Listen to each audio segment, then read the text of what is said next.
Welcome everybody, and from this lecture we'll talk about the exemptions part.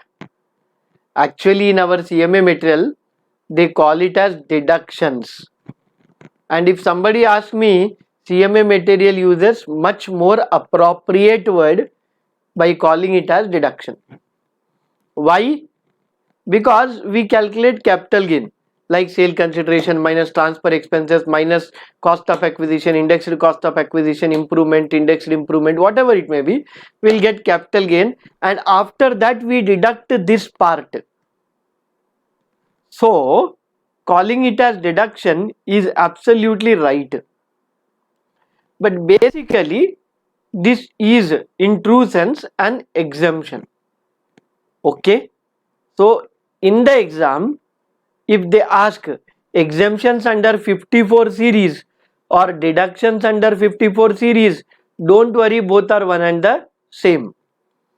Okay, because it is deducted from capital gain to compute taxable capital gain, it is called as deduction, and up to this amount it is exempted, they say, that's why it is exemption. Okay, now let's try to understand the first part of it, and that is deductions in respect of residential house property, or we can say deductions in respect of capital gains, or actually to say long term capital gain on residential house property. So deduction in respect of long term capital gain in respect of residential house property. This is covered under which section? Section 54. Now to whom it is applicable? To only to, अरे residence किसका रहता है यार, family या individual, correct? So it is applicable to individual or Hindu undivided family. What I said basically, I said that the deduction in respect of section 54 in relation to long term capital gains on residential house property is allowed only to two assessees, that is individual and second one HUF. Now when can you claim this deduction? Two conditions are there which are very important. One is transfer of capital asset. Okay, that means you should sell the residential house property. You should sell the residential house property. And second condition is you should buy a new residential house property. So you are selling one residential house property and you are buying one residential house property, right? If these two conditions are satisfied, that's enough, you can claim the deduction. From this year, government gave you some special benefit, and that we can call it as alternative option. What is it? Suppose your long term capital gain is up to 2 crore rupees. What I said? Your long term capital gain is up to 2 crore rupees. Then you can sell one residential house and buy two residential house, but still you will get the exemption. You can sell one residential house and buy two residential house and still you will get exemption. But this buying of two residential is given as exemption is only for one time in an assessment year, and it's a one time option for lifetime. That means once you exercise, it's over, you cannot take it in the lifetime. That means once I take the 54 exemption, is it over? 54 exemption I cannot claim second time, third time, fourth time. Nah baba nah, you understood it wrong. What I wanted to tell, that selling one residential house and buying two residential house, and you will get the exemption for two houses. This is applicable only one time. right, in that respective assessment year. Now second time, third time, fourth time not available. But second time you can sell one residential house and buy one residential house, that is allowed as exemption. Sell one, buy one, sell one, buy one, every year you do the same, no problem, you will be able to enjoy the benefits of exemption. But remember, the asset which you are selling should be a long term capital asset. Now because a residential house means basically building, so what is the time period to check? If it is less than 2 years, it is short term. More than 2 years, it is held, right? Then it is long term. If it is held for more than 2 years, from the date of purchase till the date of sale, if the gap is more than 2 years, then it is long term capital asset. Then only section 54 is applicable. Suppose if it is short term capital asset, residential building is short term capital asset, you will not get the benefit of section 54, right? Same things are explained in the analysis part, you can check. Few things are extra, so that points I'll share. That residential house should be accessible, chargeable, taxable, any words can be used, nothing wrong, under section 22 of the Income Tax Act. Now what is this 22 we have to understand. Section 22 is the charging section under the chapter House Property. Now what this charging section says, that there must be a house property, it must be owned.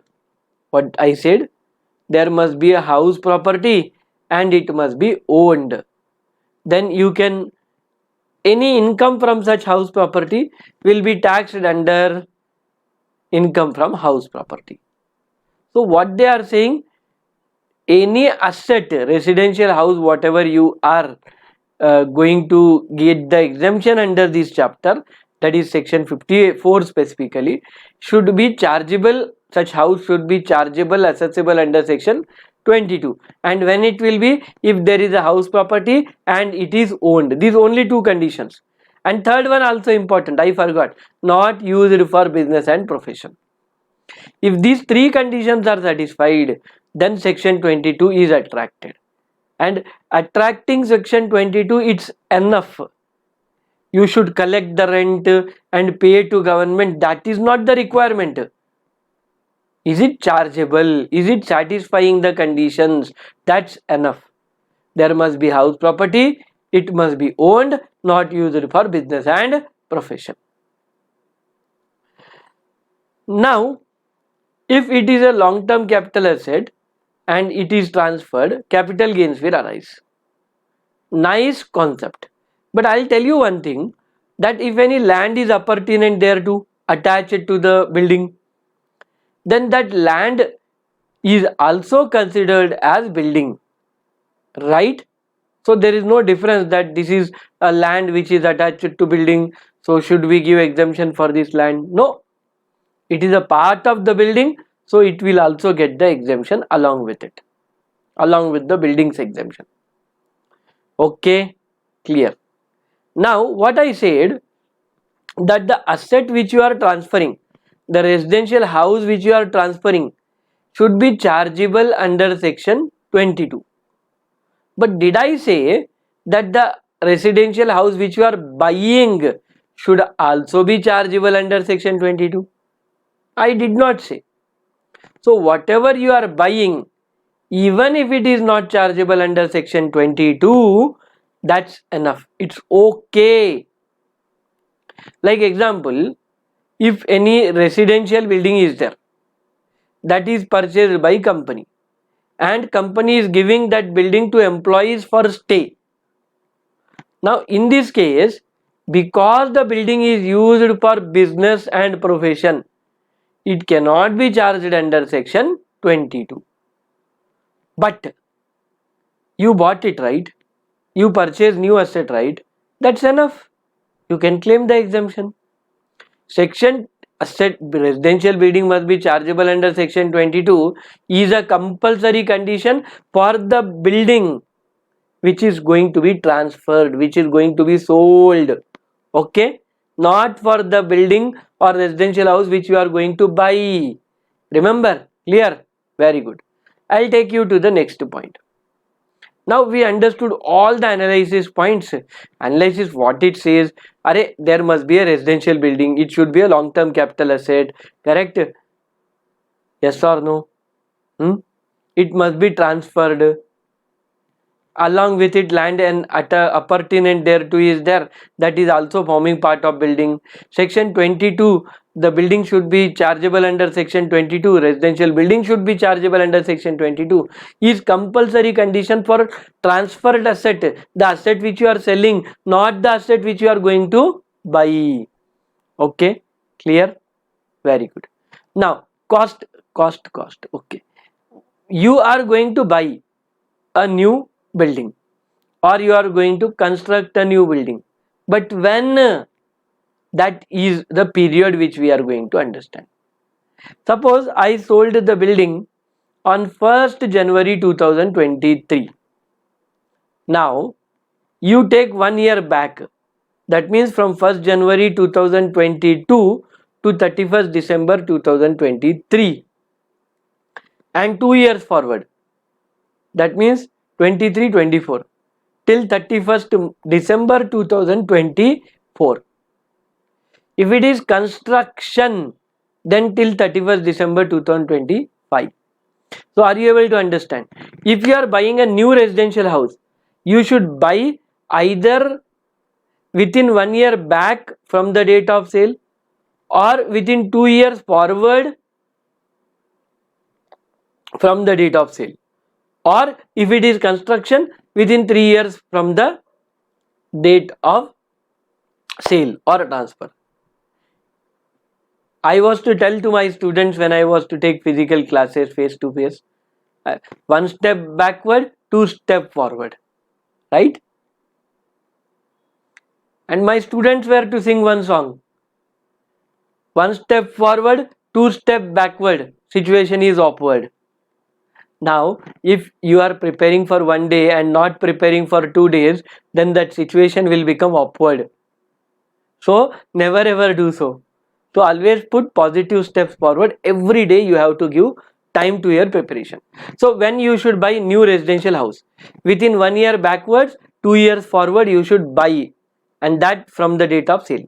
And if you want to construct, within 3 years you can construct. Now they said that within 3 years you should construct. Construction should be completed within 3 years. From the date of sale, within 3 years you should complete the construction, they said. But did they say that you should start construction now? Nothing like that, right? So when you are going to start the construction doesn't matter. When you are going to complete it within 3 years from the date of sale, you should complete the construction.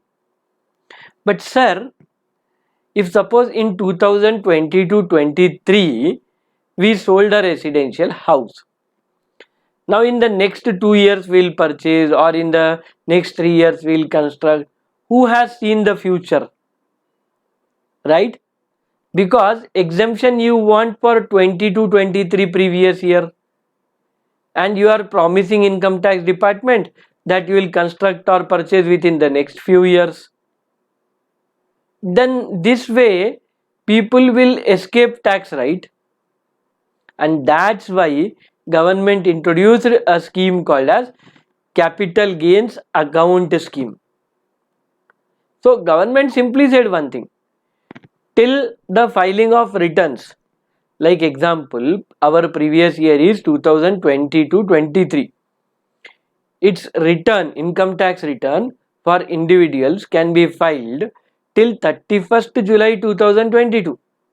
Oh, 31st July 2023, 3 is right. Or if you are an audit assessee, till 31st October 2023.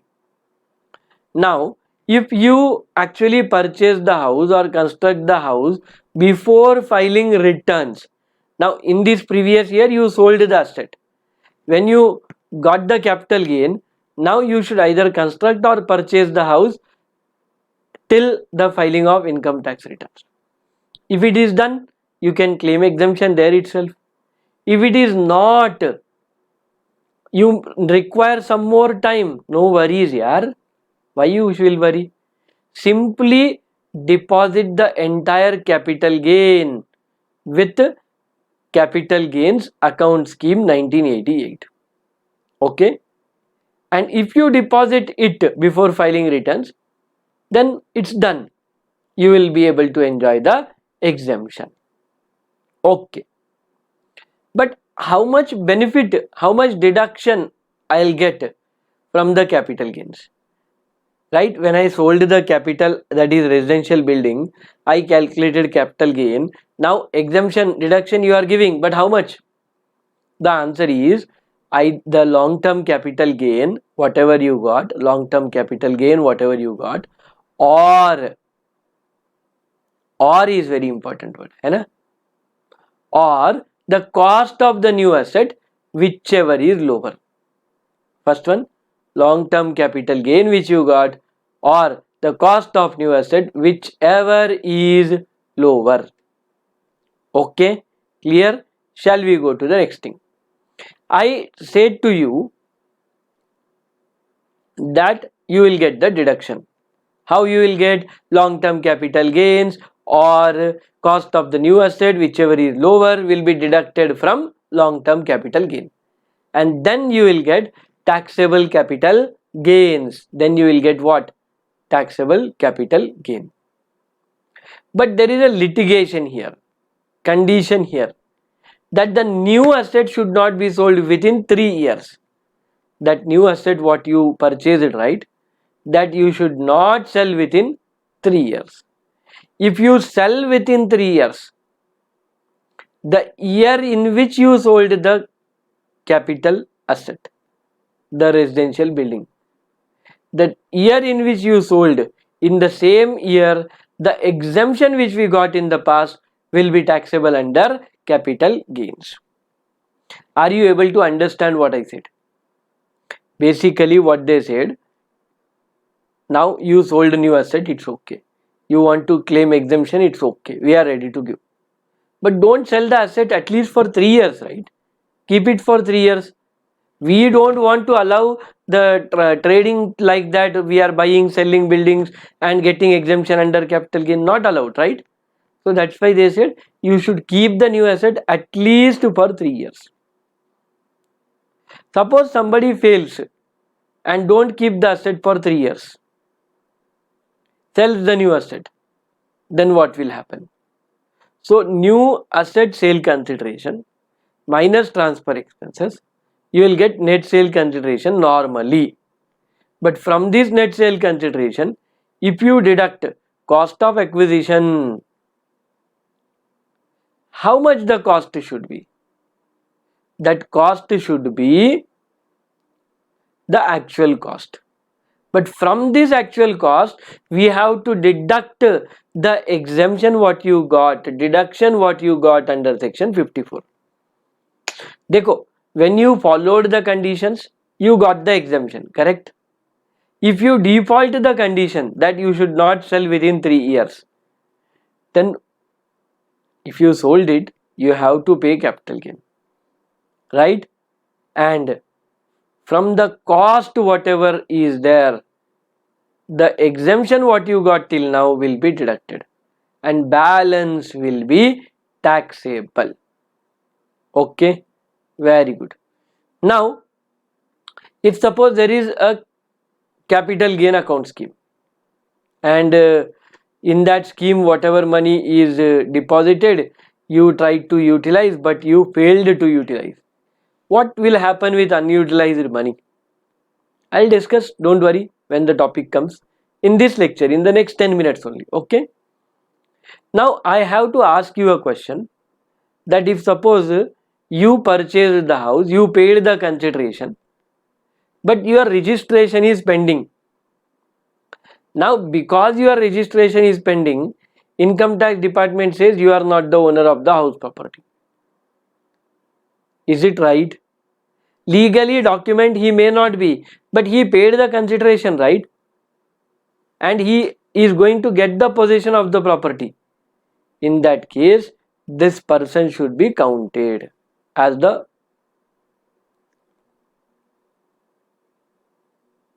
owner, even though registration is not in his name. He paid the money, right? He became the owner, even though he did not complete the registration. Clear? Regarding land, I'll tell you. Land is a part of building. The cost of land is included in the cost of the building when it is sold. So no need to worry about that. Suppose you are selling a part of the building and that part is an independent unit, a separate flat. Then in that case you can sell that part of building, right? That independent flat. And when you sell, no problem at all, right? Because part of the building which is independent in nature can be sold, and on that capital gains will be computed.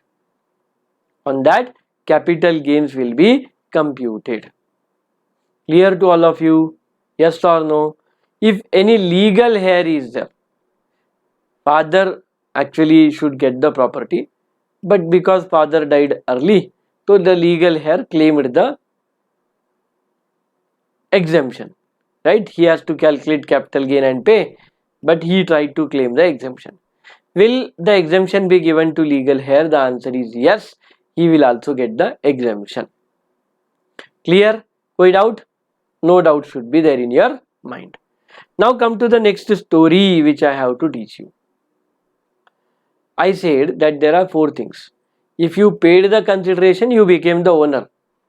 Now registration is done or not doesn't matter for computing income tax under the head capital gains. Clear? This you should remember. Land is a part of the building. Please try to remember. Legal heir getting the money on the transfer of a capital asset is on the transfer of a capital asset is exempt. Legal heir gets, right, it is fully exempt. This way you should remember. Now come to the next story.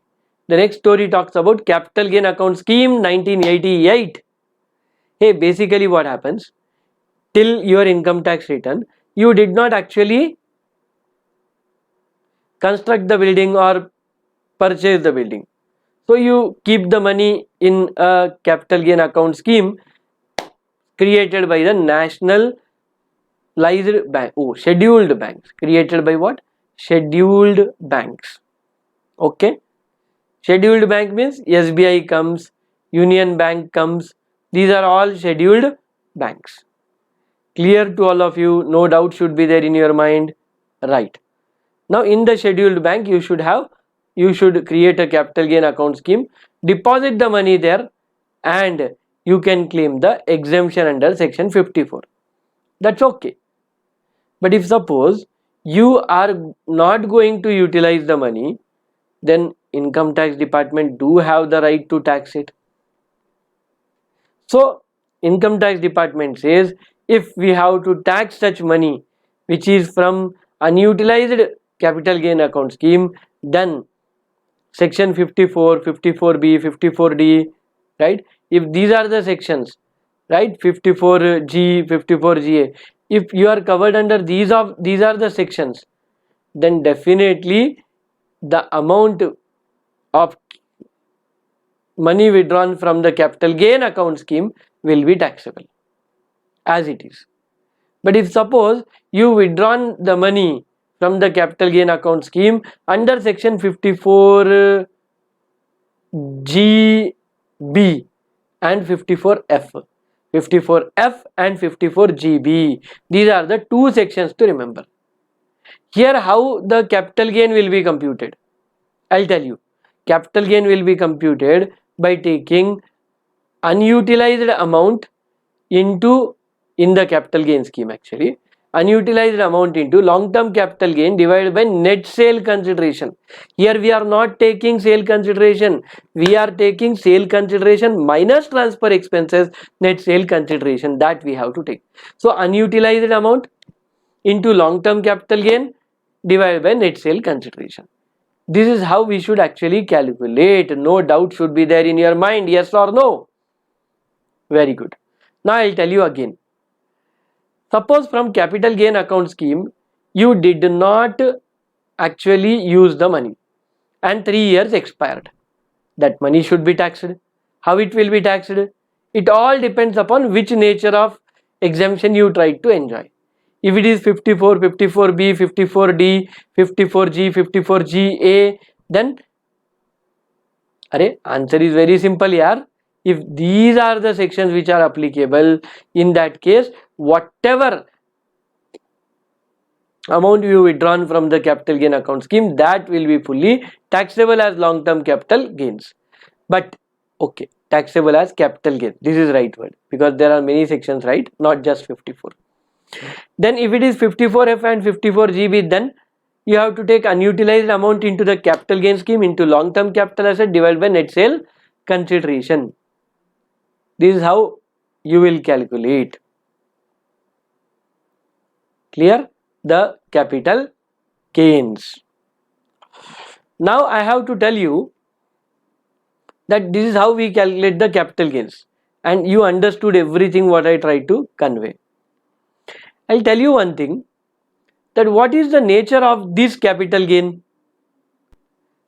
Whatever the nature of original asset is there, that will be the nature of this capital gains. That means withdrawal of money from capital gain account scheme. For this also we have to check original capital gain is long term or short term. Accordingly this will be taxed. Okay, no doubt should be there in your mind. And last thing I have to share with you in this section is that the legal heirs get the money from capital gain account scheme because the father died with dreams, right? Dreams only, na, he kept the money in capital gain account scheme so that when he gets the right property he will purchase, or when he gets the right property land he will construct, something or that. The dream was there, but he died before he completes the dream. Now his child should get the possession of the money, and if the legal heir recovers, then that is fully exempt, not taxable at all. Clear to all of you, or there is any doubt? I don't feel you should have any doubt, but super fast revision we'll try to do. In next 3 minutes I'll teach everything to you. Are you ready to understand? The first point, applicable. Dekho, we are talking about deductions in respect of long-term capital gain for residential house property, section 54. It is applicable to individual HF only. You should transfer the residential house property and purchase another residential house property. This is a compulsory condition. If you satisfy this condition, then only you will be able to enjoy the exemptions. Okay? Yes. After that, we have to remember that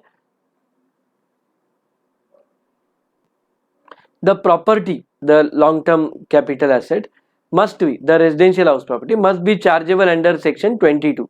That means it must be a house property, it must be owned and not used for business and profession. This is a compulsory condition. And then we discussed about alternative options also, you remember. What is alternative option? If your long-term capital gain is up to 2 crore rupees, then you can sell one residential house and buy 2 residential house properties, and you will still be able to enjoy the exemption. But this benefit is given, or we can say restricted, only for one time. Right? In this assessment year, if you enjoyed this exemption, then further you will never be allowed to enjoy. It's one time, lifetime exemption given, this alternative option. Sir, does that mean after this we will lose the 54 benefit? No. What I said, if you sell one house and buy one house, that exemption continued. But sell one and buy two only one time. Okay, clear? Very good. Land is a part of the house property, so you will get the exemption there. The selling property should be chargeable under section 22, but not the property which we are going to buy or purchase or acquire. देखो, you are going to buy a property where you want to keep your employees. That means you are using the building for your business purpose only, na? So in that case, section 22 does not attract. So if you are selling, section 22 attraction is compulsory to get the exemption under 54, but at the time of buying it is not compulsory. And when you should buy the new house property, from the date of transfer 1 year back, that is within 1 year, or within next 2 years, or if you are going to construct within next 3 years, you should actually construct the house property. Now when you start construction doesn't matter, but when you complete within 3 years, that's a compulsion. If you actually need some time, you did not actually purchase the house or construct the house till income tax return due date, then you have to deposit the money in capital gain account scheme in a scheduled bank, and you should submit that documents along with income tax returns to get the exemption. The new asset you should not sell within 3 years, I said. Right, new asset purchased, right, from the date of purchase within 3 years you should not sell the new asset. If you sell the new asset, then whatever capital gain you got as exemption, that will be taxable. How? It will be reduced from the cost while computing the capital gain on new asset. Now I forgot to tell you how much deduction you will get. Right, when you get the exemption, how much deduction? Are only long term capital gain or amount invested in new asset, whichever is lower, you will get the exemption. But this exemption benefit you got in the current year, but to sustain that till 3 years you should not sell the new asset. If you sell, then the exemption what you got, that will be reduced from the cost while calculating capital gain of new asset. And in capital gain account scheme, if you have deposited the money and till 3 years actually you did not withdraw or utilize it, then the unutilized amount will be taxable. How it would be taxable? I have shown it to you. If it is section 54, 54B, 54D, 54G, 54GA, in that case whatever unutilized amount is there, that will be taxable under long term capital gain. And if it is 54F or if it is 54GB, then unutilized amount into long term capital gain divided by net sale consideration will be taxable. If any amount is actually withdrawn by the legal heir on the death, then it would be fully exempt. Whether the property you are registered owner doesn't matter. If you have paid the full consideration in time, that's enough. If you are selling a part of the building, if it is independent unit, that's enough. Right? That is considered to be transfer. These are the things which we have to remember. Land is a part of the building, so included in the cost of the building. So there is no separate capital gain on it if building is there. Right? With this we actually revised everything, and now we will